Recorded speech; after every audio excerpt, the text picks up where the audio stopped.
Aujourd'hui, nous sommes à Agadir, sur le golfe du Soleil, pour tester une nouvelle balle de chez Callaway, la Chrome Soft, dans sa version TrueVis. Alors TrueVis, on va voir, en fait c'est un diminutif pour True Vision, puisque ce sont des balles, comme vous allez le noter tout de suite, qui ont un petit design assez particulier. Au début, je pensais que c'était pour fêter la finale de l'équipe de France au mondial de football, mais pas du tout. Il s'agit en fait d'un système qui est supposé permettre aux joueurs de se concentrer au maximum. On le verra, c'est une balle qui intègre beaucoup de technologie, le noyau a été refait, on a intégré du graphène, on en a parlé d'ailleurs dans un numéro précédent sur Avigolf, et nous allons la tester dans des conditions idéales pour voir ce qu'elle a dans le ventre.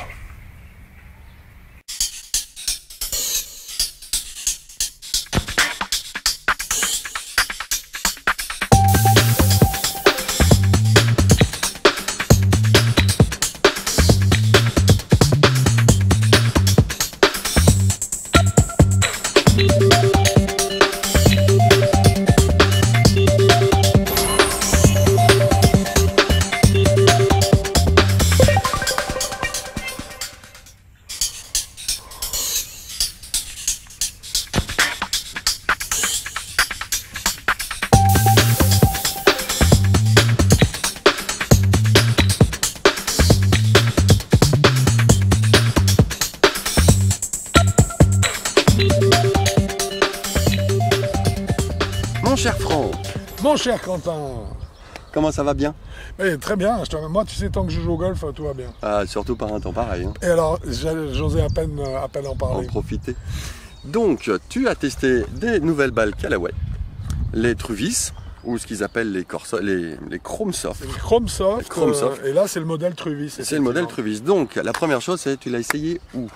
Alors, j'ai eu de la chance pour ce test, puisqu'en fait, je suis allé donc au Maroc, à Agadir pour être précis, où j'ai pu jouer la balle vraiment, situation de jeu, donc en fait j'ai enchaîné les parcours. Donc j'ai fait 3 fois 18 trous avec la balle, ce qui veut dire que j'ai pu la tester dans toutes les conditions, si tu veux, du driving au putting. Hein, et sous beau temps, donc temps idéal. Et alors le temps idéal, conditions de vol impeccables, puisqu'on avait 22 degrés, donc si tu veux c'était... Ça va, c'est cool, hein? C'était très bien. Non, sur un bon golf en plus, très sympa. Donc en fait des conditions idéales, ce qui fait que tout ce qui est, je dirais, sensations et autres n'est pas sujet à modification, controverse en fonction du temps. Non, là les conditions étaient vraiment top. Nickel, donc tu as fait tout le parcours avec 3 parcours avec une seule balle? Alors une seule balle, donc je peux dire que la balle, pas une, mais je peux... C'est vrai en plus. Et donc je peux dire qu'effectivement elle tient bien sur le long terme. On peut faire pas mal de parcours avec, ça s'abîme pas trop. Parce que moi, j'ai pas eu l'occasion de les essayer encore, mais ça viendra de toute façon. Mais ton avis va être très important. Donc, ta première sensation, à toi, c'est quoi? Alors, si tu veux, bon, on est dans le domaine des Chrome Soft, hein, en l'occurrence, c'est marqué dessus, voilà. Donc, effectivement, on est dans le domaine de la balle souple, hein, si tu veux. La balle douce. La balle douce. Alors, première sensation, si tu veux, j'ai pas voulu trop tenir compte de ce que je savais sur la technologie de la balle, puisqu'on en a parlé dans nos colonnes en actu il y a déjà quelques mois, hein, vraiment. Donc, en fait, j'ai essayé de rester vraiment frais au niveau des sensations. Première sensation, c'était un certain étonnement, parce qu'il y a eu un certain coup de drive qui sont partis, les premiers coups en fait, hein. Certaines balles qui partaient très bonne trajectoire, et d'autres de temps en temps qui produisaient pas le même son et qui m'échappaient un petit peu plus. Un peu plus de difficulté à contrôler. Et pendant que je me disais ça, j'arrivais progressivement, on va dire, au gain. Et là, je me disais, waouh, quelle souplesse sur le putting notamment, incroyable. Alors tu vois, bon, c'était assez mitigé et il m'a fallu quand même, franchement, au moins 18 trous avec la balle pour m'en faire une idée précise. D'accord, c'est bien. Mieux vaut ça que pas se faire d'idée du tout. Exactement, donc c'est bien. Alors, ce qui a marqué sur la boîte, donc on va commencer par l'enveloppe en uréthane Ultra Soft Tour. Alors, si tu veux, c'est ça qui donne ce contact très très doux, c'est l'uréthane. L'uréthane, c'est un matériau incroyable, c'est génial, parce qu'en fait, moins le club va vite, plus ça reste souple, plus le club va vite, plus ça durcit. Donc en fait, ça veut dire qu'au petit jeu, quand le club va lentement, ou au putting, où là on est au top de la lenteur, on va dire. Tu as des sensations très agréables, incroyables, très douces. Et là, la balle, notamment au putting, est d'une douceur incroyable, invraisemblable. Tu peux vraiment, je dirais, être généreux sur l'attaque des petits putts, tu vois, à 1 mètre, 1 mètre 50, 2 mètres, tu peux y aller franchement. Et si jamais tu rates le trou, tu vas pas te retrouver 5 mètres 5 mètres derrière. Donc elle est très rassurante au niveau du putting. Et c'est une très bonne balle au niveau du putting. Tu vas voir que quelque part, il faudra s'en souvenir quand on va avancer dans cette analyse, parce que on va se souvenir qu'au putting, elle était vraiment très souple. D'accord. Ensuite, il y a un nouveau noyau double en graphène infusé soft fast. Alors c'était ça ça fout la trouille. Hein. Oh nom de Dieu. C'était ça la grande nouveauté, si tu veux, c'est qu'en fait cette balle était une des premières balles, parce que je crois que j'ai pas entendu ça encore, qui est intégrée du graphène dans sa composition. Quand on avait fait cet article sur le graphène à l'époque, souviens-toi, on pensait qu'il serait utilisé notamment au niveau des clubs. Voilà, plutôt des clubs et pas des balles. Et en fait non, là il était utilisé dans la balle, donc ça m'intéressait de voir ça. Ah bah c'est une petite nouveauté quand même. Ouais, ben à mon avis c'est pas génial. Non. Pourquoi? Parce qu'il y a une espèce de contradiction entre le côté soft de la balle et le côté du noyau qui, lui, le graphène, c'est plus résistant que du graphite tressé tout bêtement. Ouais. Je veux dire, hein, c'est vraiment deux petits rangs de molécules qui sont l'un avec l'autre, mais tressés d'une certaine façon et qui sont capables d'arrêter une balle de fusil. Ah oui. Ouais, donc si tu veux, c'est pas vraiment un matériau souple. Tu vois? Non, mais peut-être que justement, ils cherchent à mettre ça pour quand tu compresses bien la balle avec des grandes vitesses. Et là, on va commencer à comprendre la philosophie de la balle. Parce qu'à mon avis, si tu veux, et je pense parce qu'on va pas y passer non plus un temps fou à vous expliquer des détails qui sont peut-être pas forcément intéressants pour quand vous avez le club en main et la balle par terre. Ce qui m'a étonné, c'est qu'en fait, je me suis dit au bout d'un moment, cette balle n'est pas faite pour les grandes vitesses. Ah! Voilà, parce qu'en fait je me suis rendu compte qu'il y a des coups qui m'échappaient, des trajectoires de balles qui devenaient un peu aléatoires, sur des coups de fer, etc. Et c'était pas très normal. Et en fait ce qui s'est passé, c'est que j'ai compris que cette balle était une balle qui était fantastique dès qu'on la joue avec un swing qui va être, je dirais, pas plus vite que 80 miles au drive. Pas plus que 80 au drive? Ouais. 80-85 maxi. Maxi, donc c'est vraiment pour les joueurs régulars. Au bout régular. C'est bout régular, point final. Point final. On va jusqu'au régular, mais alors on passe pas sur le stiff. Si on passe sur des vitesses supérieures, là la balle devient très aléatoire. D'accord. C'est vraiment, si j'en parle, surtout tu sais concernant les balles, je suis pas, je veux dire, j'y vais pas, je sabre pas volontiers, enfin pas facilement quoi. Je veux dire, il faut vraiment. Là, il ne s'agit pas de sabrer non plus. Hein. Je suis juste en train de dire qu'il y a des trajectoires aléatoires quand tu la percutes à grande vitesse. D'accord. Donc quand tu dépasses les 95 miles à l'heure au driving, ça devient sportif. Exactement. Donc à mon avis, la philosophie de Callaway, ça a été de faire donc une balle pour les vitesses moyennes, standard, ce qui correspond donc au gros des joueurs. Oui, 90% des joueurs. 90% des joueurs.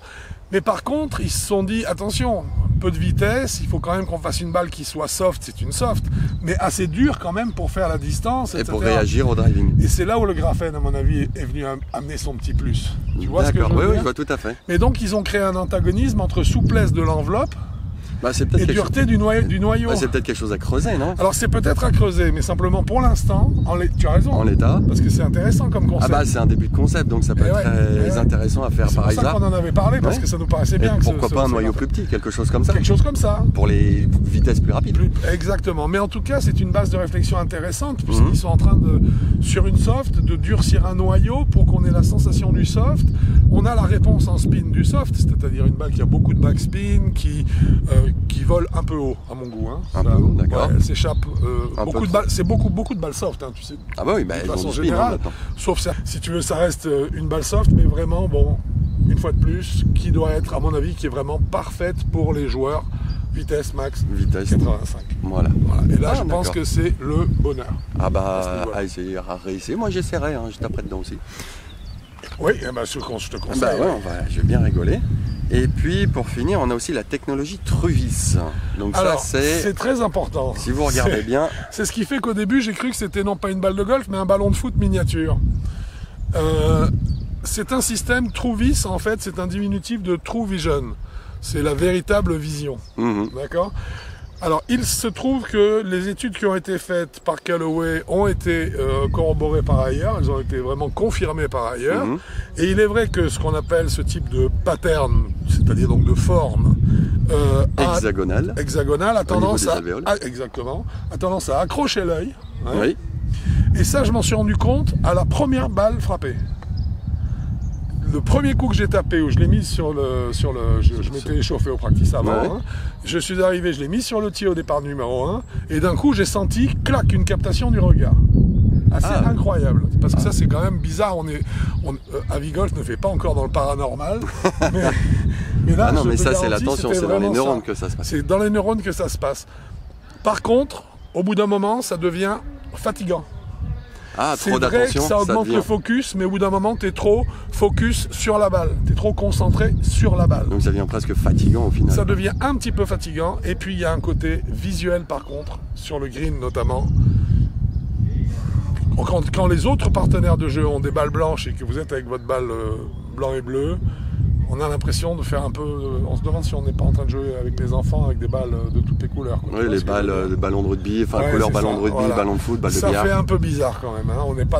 On n'est pas vraiment dans une recherche de pureté dans le golfique à comportement l'ancienne. golfique à l'ancienne. Ça, là, c'est pas du tout ça. Là, c'est quand même assez particulier.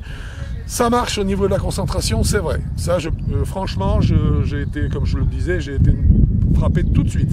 Mais dans le temps, est-ce que ça n'est pas un petit peu Usant. superflu et usant? Voilà. Bah après, je pense que l'hexagone, c'est pour rajouter, pour qu'il y ait, que toutes les alvéoles soient vraiment à touche-touche et qu'il n'y ait pas d'air, enfin pas d'espace, pas de trou, pas hein, d'espace, pas de trou plat, pour justement peut-être Ouais. améliorer la hauteur de la balle, justement, c'est peut-être ça le but. Hein. Bah, sur les softs, c'est pas une bonne idée, hein, parce que les softs ont tendance déjà à monter haut. Bah Alors là, après, si c'est réservé, entre guillemets, comme tu l'as dit, aux gens qui ont une vitesse maximum de 80 voire 85 miles à l'heure, ouais. ce sont des joueurs qui n'en voient pas très loin, donc il leur faut une portée. dans ce Donc si sens-là, en oui. augmentant Mais justement par un contre, peu la hauteur, ouais. sans être aberrant non plus, Et sur le mais en parcours, augmentant tu la le payes, hauteur, ouais. tu peux le payer, mais sur des parcours standards enfin l'été un peu partout, je pense que justement ça peut donner pas forcément un peu plus de distance, mais Peut-être éventuellement un petit peu plus de hauteur. mais un peu plus de hauteur qui donne aussi psychologiquement beaucoup plus de satisfaction quand tu vois une balle Et monter. de confiance. Tu te dis ouais, elle est belle, bon elle tourne pas dans tous les sens, mais elle a plus de backspin, donc elle monte un peu plus que prévu, mais au moins c'est une belle balle qui vole entre guillemets un peu longtemps aussi. Ça aussi c'est satisfaisant pour un joueur de se dire ouais, ma balle elle a pas volé juste 2 mètres de haut et pas planté, donc elle a volé un peu plus. Il y a peut-être aussi ce côté satisfaisant qui a étudié. Hein. Oui, tout à fait. Enfin, en tout cas, donc une balle qui est intéressante dans la mesure où, en plus, là, il est évident que Callaway n'a pas lésiné sur la recherche. Tu vois, parce que quand même, dans une balle, là, on a un point nouveau en ce qui concerne la concentration, ce qui était quand même pas idiot d'aller chercher un peu... c'est pas la première fois qu'ils font des hexagones. Hein. Non, ouais. Un plus dans je dirais, dans cet aspect-là de la technique de la balle, ça c'est intéressant. Ensuite, il y a l'uréthane, ça y est, hein, tout le monde de toute façon fait des balles en uréthane, ça c'est pas une... Hein. Oui, excuse-moi, non, j'ai dit hexagone tout à l'heure, c'est pentagone. Pentagonal, oui. Donc en fait, ça pour ce qui est de l'enveloppe en uréthane, bon, c'est pas une grande nouvelle. Par contre, effectivement, le noyau, c'est avec quelque du chose graphène, à pousser. alors ça, c'est à pousser à chercher. Donc, bel effort de la part de Callaway d'avoir quand même, qui explore beaucoup, hein, puisque tu as vu qu'il c'est pas les seuls à explorer, mais c'est incroyable, qui a un diamètre de 1,73 qu'on va bientôt essayer dans une autre vidéo qui, je pense, va beaucoup vous intéresser. Donc ça reste quand même, bravo à Callaway pour tout ce qui est de la recherche. Par contre, ce modèle-là, je ne peux le conseiller, effectivement, comme je l'ai dit tout à l'heure, qu'aux joueurs qui ont une vitesse moyenne, en fait. Voilà, standard. Ça m'a l'air pas mal tout ça. Voilà, le prix de la balle apparaîtra, mais enfin, là aussi on peut en toucher un mot si tu veux. On est aux alentours de 49 € la douzaine. Oui. Ce qui veut dire que là, on n'est pas loin du prix de la Tour Soft. Hein, de la Tour Soft. Oui. En fait, on a l'impression que la bagarre, elle se situe là, si tu veux, au niveau des parts de marché et autres. Hein. Ouais. C'est que Titleist sort la Tour Soft, Callaway essaie de revenir derrière avec la Chrome Soft. Et donc, du coup, les prix, hop, Callaway les a alignés sur la Titleist. Faites le choix entre les deux, celle que vous préférez, mais par contre, ce ne sera pas le prix qui fera la différence. Non. Là, je t'avoue que par contre, 49 €, je trouve que c'est quand même assez cher, si tu veux, par rapport à ce qu'on peut trouver comme bonne balle aujourd'hui sur le marché, à des prix légèrement inférieurs, voire nettement inférieurs. Voilà. Mais donc, bon, une bonne balle, hein, mais je vous conseille de l'essayer vraiment et de vérifier si elle correspond à votre vitesse de passage. Voilà, ça me paraît très bien. Merci beaucoup pour toutes ces explications. Mais je t'en prie, merci à toi mon cher Quentin. C'est un plaisir. Et puis à bientôt. Sur Avigolf. Ou sur un parcours de golf. Comme toujours. Bon golf à vous. Au revoir.